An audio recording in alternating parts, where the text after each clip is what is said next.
And then fittingly on Veterans Day, foreign policy priorities, troops for 2 wars, resource allocations in the hunt for Osama bin Laden, and precarious dealings with Iran and other hostile elements in the region. According to national security advisors, and already controversial, the plan to send thousands of additional troops to Afghanistan based on the withdrawal of combat forces from Iraq over the fabled 16-month period. The Obama plan also comprises a renewed commitment to the hunt for bin Laden, a focus he believes Bush played down. According to the Washington Post, another element of the strategy was expected to cause serious domestic and maybe international friction, dialogue with elements of the Taliban thought to be reconcilable, and as alluded to during the campaign, negotiations of some sort with Iran.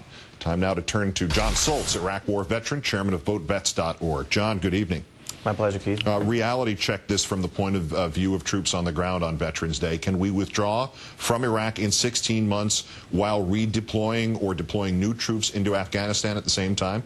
Well, we've got to start getting out of Iraq because we're going to need some of those troops to get into Afghanistan. So I think if Obama does what he's campaigned on, which is getting some of these troops out of Iraq, then we can simultaneously send more troops to Afghanistan. But I think it helps us militarily more than just with our own troops. It's going to help us with our allies in Europe. It's going to engage the Western European NATO nations. And it's going to allow them to get their combat troops more involved in Afghanistan as well. Would the wars change for the soldiers if the mission changed? I mean, if you ramp down Iraq so we can focus on getting bin Laden and the Al-Qaeda bases in or via Afghanistan, does that materially change things, or is it just a bunch of salutes going on the ground?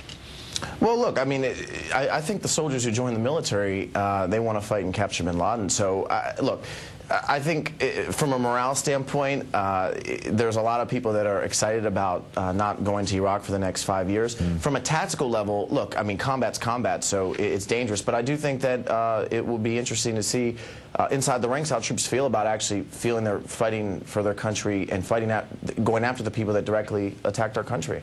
And again, on the ground, how do they respond if civilian leadership is saying one day, all right, we're fighting the Taliban here, and then civilian leadership changes the next day, and we're saying, well, we may be able to negotiate with the reconcilable parts of the Taliban in a concerted effort to get bin Laden. Is that a readjustment? Is it par for the course? Does it come with the territory? Oh, that comes with the territory. I mean, one of the greatest successes we've actually had in Iraq was this Sunni awakening, where we took the Sunni insurgency that was fighting us for the first couple parts of the war. Now we're having more success out in Anbar. So I think this military over the last 5 years, I mean, it's not like the guys that are going to Iraq or to Afghanistan now haven't been to Iraq before. So I think that comes with the territory, and I think that that's going to be something that's necessary because there seems to be parts of the Taliban now that are not as loyal to Mullah Omar, obviously, as they were 3 or 4 years ago, and I think that that's a basic tenor of counterinsurgency that we'll see this administration go after.